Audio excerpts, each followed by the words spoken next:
Sci-fi! Yeah! Come on. All right. Sci what? Sci-fucking-fi. What? Hey, this is TheMightyZ from Capital Chaos. We are hanging apparently underneath the Warfield, San Francisco, California, with our good friends from Darkest Hour. This is the final day of the Machine Head tour, correct? Yes. We have been on tour with them since November 1st, I think. Yeah. And we had a short little break for the holidays, and then we went right back out in America, and it's gonna be kind of unreal to play a show without Machine Head, you know, because we're so used to seeing them in the routine every day. But it's been a great tour, and you know, we've got a lot of other tours. They've got a lot of other tours. It's kind of like every party ends, so another one can begin. And today's the last party. But they got the kegs over there, and we're gonna throw down here in a little bit. It's gonna be pretty awesome. Nice. And now you're the relative newcomer to the band, is that correct? Yep. I've been playing bass now for almost a year. Been having fun. Old friends, so it's fun to be with dudes that you love to play music with, and it's been great to be playing with Machine Head and everybody, so good times. And you've only been playing bass for a year? Is that what you said? Oh no, I've been playing bass for a long time. I've been playing bass with this band for years. Yeah. I just started. It's my first day here. Nice. And is bass your first instrument of choice? I just like to rock, man. But yeah, bass was my first instrument, so. But also drums. Yeah. He's also good. A drummer? Yeah, he's multifaceted. You know, a lot of the guys in the band are. Lone Star can play the tambourine and the guitar and the ukulele pretty well. And John can play every instrument, you know, pretty good. I can only really do one thing, but it's fine. You know, we're all kind of well-rounded, I guess. Now, you and John are the founders of the band, or at least the remaining founders of the band? No, I mean, we started the band. We were, 16 years old in my parents' basement, and we had just discovered 90s metal hardcore. You know, Earth Crisis, Bloodlet, Snapcase. This was like the early beginning of the Victory era. Right. And, you know, we played with Refused a bunch of times before they broke up and were popular, you know. We were part of the whole insurgence of 90s metal hardcore. John and I were kind of into that. It was big in Washington, D.C. And kind of out of that grew Darkest Hour. And it wasn't until, like, the 2000s when we got, like, different dudes and we kind of expanded the sound, that the sound of the band actually showed up, really. But the band existed for 5 or 6 years before that happened. The Victory Sweet era. Well, I mean, sweet, but I really like those bands. You know, Darkest Hour it's cool. It's almost like we're in an afterlife because we existed as a band a long time ago where we played with Mouthpiece, Strife, Integrity, you know, Shelter, Sick of It All, like every metal, Unbroken, you know, Dead Guy. Dillinger Escape Plan way back with every singer, you know what I mean? Right. We've been lucky enough to play kind of with that entire generation, and then now this Machine Head world kind of is just general metal. It's a nice place to be because people here are very passionate about music. It's not just a subculture, so it's cool because these people here they're really listening, and it's nice. You know? Sweet. Now, speaking of Lone Star, they apparently it's been noted that the most common cause of penile rupture is vigorous masturbation. Now, let me ask you, is it worth the risk? Well, I mean, I guess you really have to ask Lone Star, but I'm sure that he would say yes. Yeah, you know but let me tell you, we seriously calculated. Yeah, earlier today we calculated. He estimated how long he would survive. He guessed 50. So he's 27 years old now. So he's got 23 more years to live. He figured that he masturbates somewhere between like 1 to 6 times a day. So really, we averaged it at 3. So 3 times a day for how many years? 23 years. 23 years is going to be a lot. It's 25,100 loads. Yeah, 25,000 more loads, man. Wow. Well, normally it's crazy when you think about it like that. You know what I mean? Yeah. Normally, when it comes to somebody with that kind of athletic ability, I would say I'd like to shake his hand, but not in this case. I'm not sure. Yeah, exactly. When you see Lone Star, give him the hand pump. Or Maybe the even the elbow. That's right, man. Or just send him an email. Now this is an interesting one. Has anyone really been far even as decided to use, even go, want to do, look more like? This is a very Eastern European question. And I would say the answer would be yes, a lot of times. What? Has anyone really been far even as decided to use, even go, want to do, look more like? Yeah, sure. See, he agrees as well. You guys are on the same page. Absolutely. Yeah, we are. Absolutely. United front. Now it's been about a year since Human Romance came out, Yeah. and just non-stop touring. Let's see, we did the Atticus Metal Tour, we did the Summer Slaughter, then we jumped on the Machine Head Tour. It's been pretty hectic. It's funny, we always tell ourselves we're gonna slow down, we gotta pull back, and then the opportunities come and we're just like, dude, let's go. Let's go on tour. So we have a lot more touring after this. We're gonna go to Japan, Australia, and the Philippines coming up. We're gonna play with Arch Enemy and some other bands I can't tell you now. Sure. And then we're gonna do 2 European runs this summer. We play Walk-In, Mainstream, Hellfest, a lot of the European metal things. And then we'll see. Maybe get in the studio, maybe headline, maybe tour with whoever. Oh, that's sweet. Now, what goes through your mind when you hear that another member is quitting the band? Well, I mean, member changes are very hard because it's very personal. Like the everything is so in the music business, but also in being in a band is very personal, and it's hard. It's hard to think. That's why we haven't really made any kind of like long-term decisions for a while about what the future lineup-wise is about Darkest Hour, because it's kind of a personal thing to us. We're out here on tour. We're concentrating on making everything sound awesome. All the shows be good. Just it be the best possible version of the band ever. And right now when you're doing that, it's hard to be in your headspace about like, what are we gonna do creatively? Because this next record is very important, you know, and I think that's gonna determine a lot of what we're gonna do. You guys put out a record about every other year, is that right?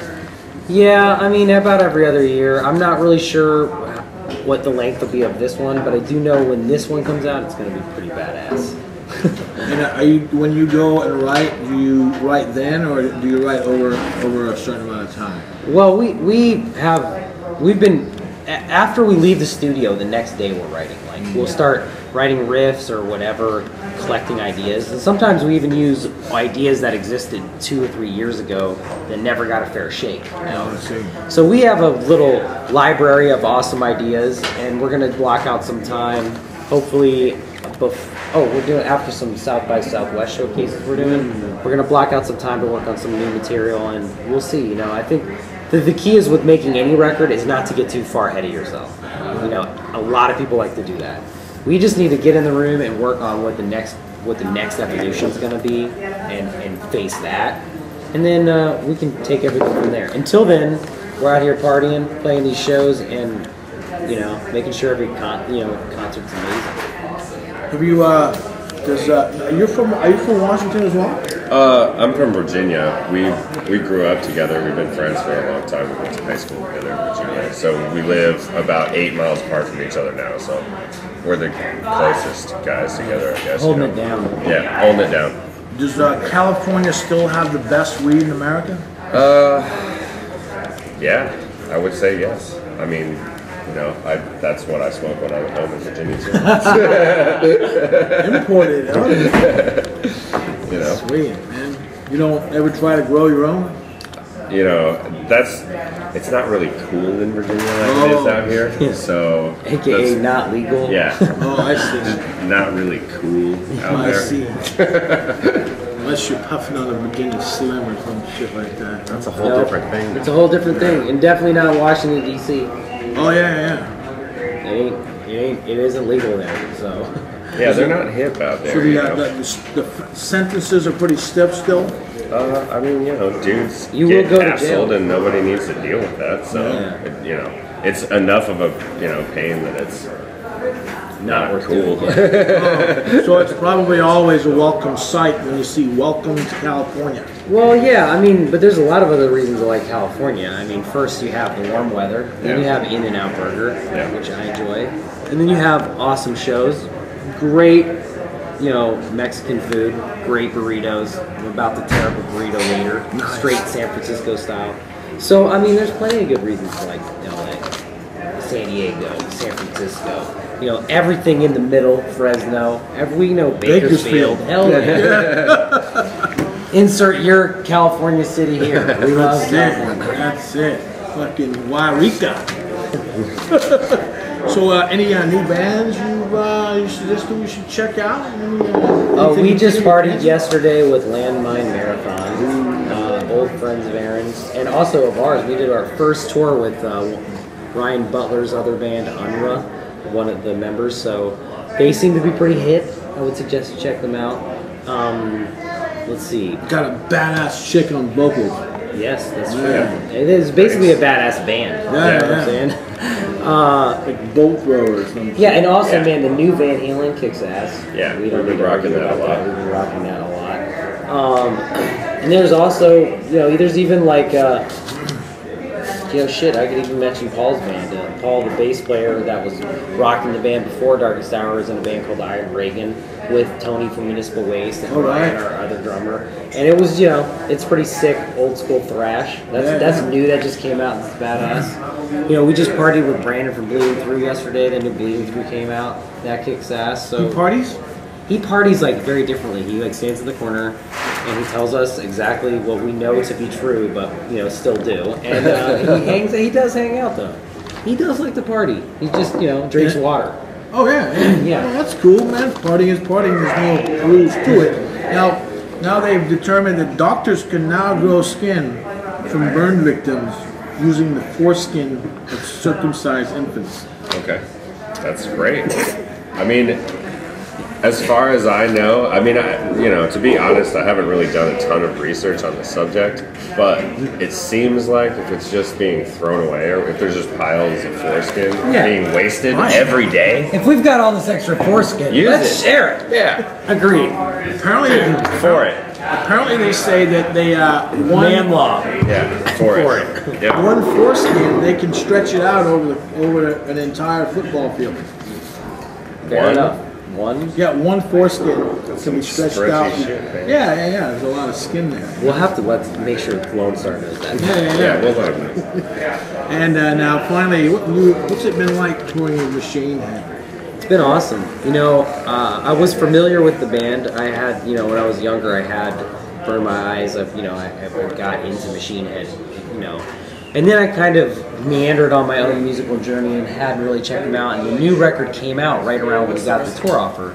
And I remember I got the Locust record, and I was like, what is this going to be like, And it was awesome. It was kind of sounded different, but it was still the same. It was still Machine Head, but it was different sounding. And then seeing them do it live, and they do it so perfectly, it's kind of inspiring because you sit there and you realize, like, wow, these guys are dead serious. Like, this shit is on point. So I think it's been pretty inspiring touring with them because you could see someone doing something at a really high level, very well, executing it perfectly. They're on fire, What about you? Yeah, I think they're great guys. They've been awesome to tour with. Everybody in the band and in their crew is cool to hang out with and has taken really good care of us. The crew's badass. Yeah. I didn't mean to interrupt. There's a Brazilian in the crew. What's his name? Rodrigo, right? Rodrigo. Yeah. He wasn't on the European tour. But Well, that's so right. cool. You've been He's on so cool. tour. He takes care of business. And then there's also Babyface Larry, Mud Billy, Boz. He's the head of the Lynch Mob, And they, look, there is a whole other band that works behind the scenes for Machine Head, and they like to party too. Yeah. Not to be fucked with either. No. Machine Head Mafia. Yeah. All right. Well, pardon me? Machine fucking Head. Yeah, that's basically all you really have to say. That sums it all up. Those dudes know how to put on a concert. It's awesome. Every night, everybody's stoked. Sweet. Machine fucking Head, man. Machine fucking Head. Well, you heard it right here. You're on Capital Chaos with the guys from Darkest Hour. Thank you for taking some time out of your busy shed Yeah. and opening up. We'll see you around again. Have a great show tonight. Yeah, cheers. Cheers, man. Peace out. Hello, human scum! This is Odorous Shurungus commanding you to continue watching Capital Chaos. They support Guar and anal rape and all kinds of wonderful things.